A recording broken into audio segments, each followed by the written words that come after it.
तारीख पे तारीख, तारीख पे तारीख। जी हाँ, ये किसी फिल्म का डायलॉग नहीं है, ये मध्य प्रदेश विधानसभा चुनाव के संदर्भ में आप लोगों से बात करने के लिए आया हूं,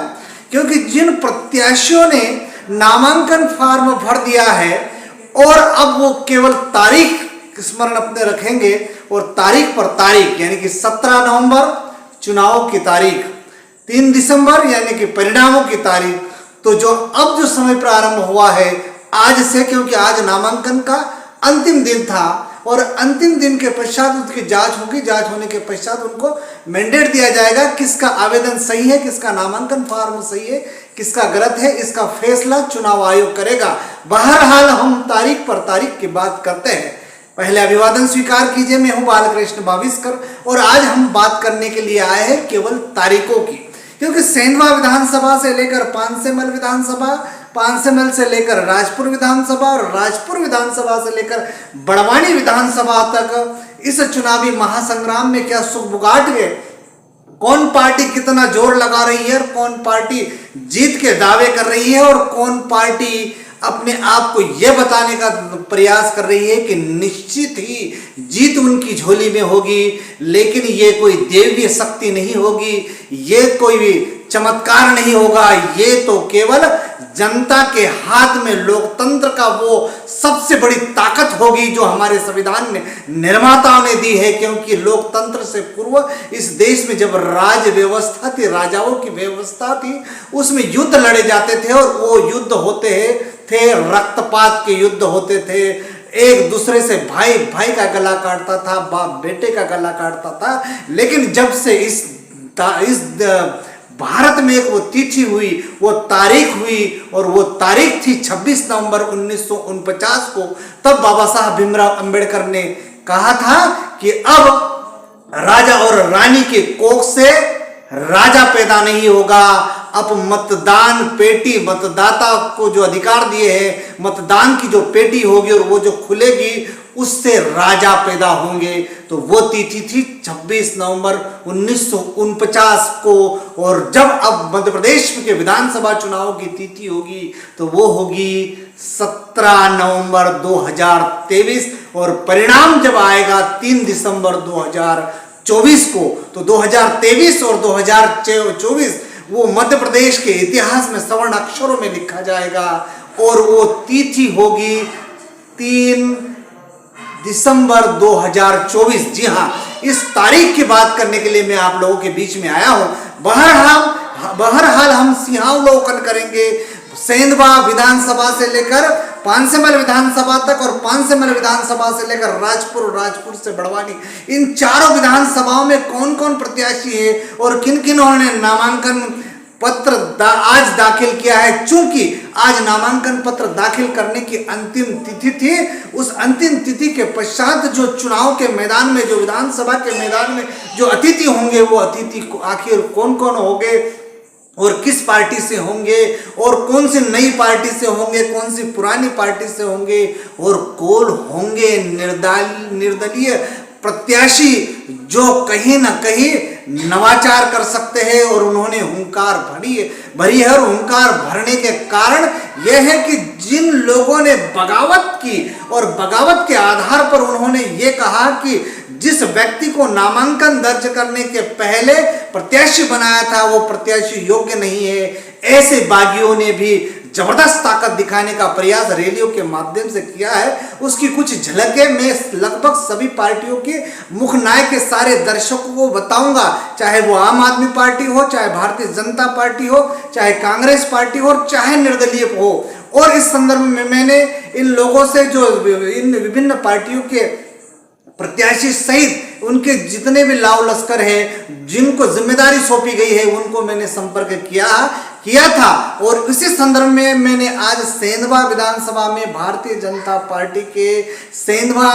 नगर मंडल के अध्यक्ष राहुल पवार से संपर्क किया और उनको भी मैंने कहा कि मुख्य नायक इस संदर्भ में विशेष जो खबर चलाने वाला है तो आप उनके वीडियो भेजिए, क्योंकि आज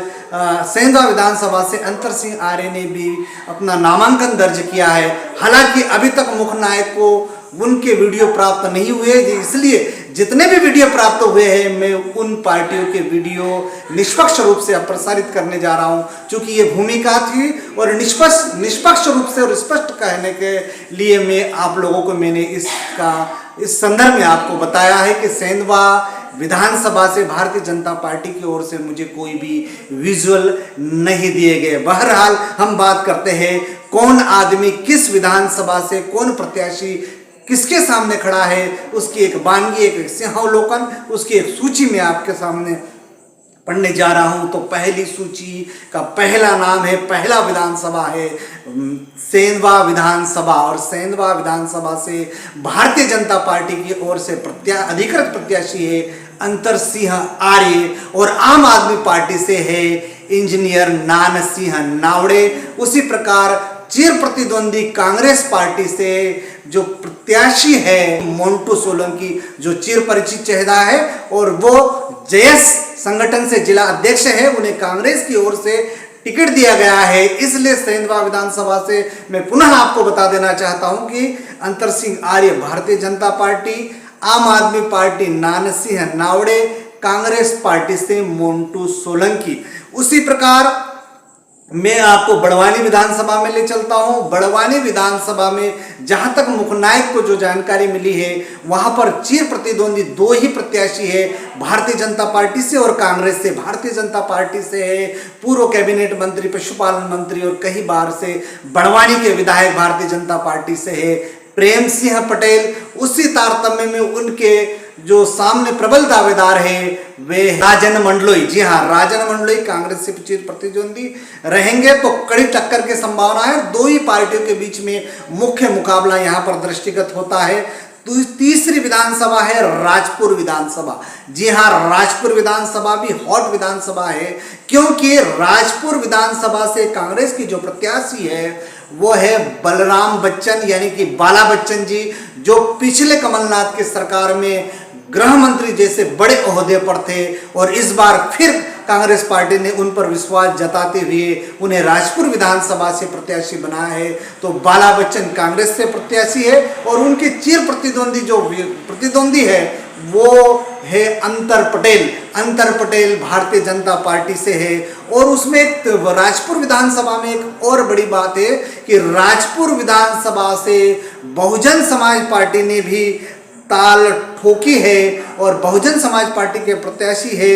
अनिल बड़ोले जी। जी हाँ, राजपुर विधानसभा से अनिल बड़ोले जी को बहुजन समाज पार्टी ने अपना प्रत्याशी बनाया है। उसी प्रकार अंतिम विधानसभा है पांसेमल विधानसभा, और पांसेमल विधानसभा से भारतीय जनता पार्टी की ओर से श्याम बर्डे। चूंकि पांसेमल विधानसभा में कई प्रत्याशियों ने भाग्य आजमाया था, कांग्रेस से और भारतीय जनता पार्टी से भी टिकट की मांग की थी, लेकिन भारतीय जनता पार्टी की ओर से जो दावेदार जो प्रत्याशी के रूप में बदले वो श्याम बर्डे जी है, और उनके ठीक सामने यानी कि उनके परिचित प्रतिद्वंदी है कांग्रेस पार्टी से सुश्री चंद्रभागा किराड़े, जो पिछली बार से रिकॉर्ड मतों से 2018 में विधायक चुनकर आई थी। इस बार फिर कांग्रेस पार्टी ने उन्हें जिम्मेदारी सौंपी है और कांग्रेस पार्टी की ओर से दमदार प्रत्याशी है, तो वो है सुश्री चंद्रभागा किराड़े। और आम आदमी पार्टी से, जी हाँ, पांसेमल विधानसभा से आम आदमी पार्टी से भी दमदार चेहरा है दयाराम जी डावर, जो कांग्रेस पार्टी या भारतीय जनता पार्टी से कहीं ना कहीं उनका संबंध था, लेकिन उन्होंने अपने आप को इन दोनों पार्टियों से भी योग्य माना है, और इन्होंने ये विश्वास जताया है कि आम आदमी पार्टी जो केजरीवाल के नेतृत्व में भारत में काम कर रही है, और जिन्होंने इन दोनों पार्टी को कहीं ना कहीं शिकस्त देने का काम कर कर दिल्ली में और पंजाब में सरकारें बनाई है, इसलिए वे आशान्वित है कि भारतीय जनता पार्टी और कांग्रेस पार्टी दोनों को वे टक्कर दे सकते हैं। तो ऐसे दयाराम जी डावर है जो आम आदमी पार्टी से पांसेमल के विधानसभा के प्रत्याशी है। और आखिरी नाम है राजू पटेल। जी हाँ, ये राजू पटेल वही है जो जेएस के कार्यकारिणी प्रदेश अध्यक्ष है, और उन्होंने जोरदार वकालत करते हुए कहा था कि वे पांसेमल विधानसभा से योग्य प्रत्याशी है कांग्रेस के लिए। उन्होंने कांग्रेस से टिकट मांगा, किंतु पांसेमल विधानसभा से उन्हें टिकट नहीं दिया गया। परिणाम स्वरूप उन्होंने निर्दलीय रूप से ताल ठोकी है और बड़े दावे कर रहे हैं कि वे पानसे मैल विधानसभा में से निर्दलीय प्रत्याशी के रूप में जरूर उन्हें जनता आशीर्वाद देगी और वे आशीर्वाद प्राप्त करके विजय श्री प्राप्त करेंगे। तो इस प्रकार तारीख पर तारीख नजदीक आ रही है। जिन्होंने नामांकन दर्ज किया है उनकी निश्चित रूप से दिल की धड़कनें बढ़ी हुई है और चारों विधानसभा में कितने कौन क्या दावेदार है उन तारीखों के इर्द गिर्द रहेंगे। 17 नवंबर को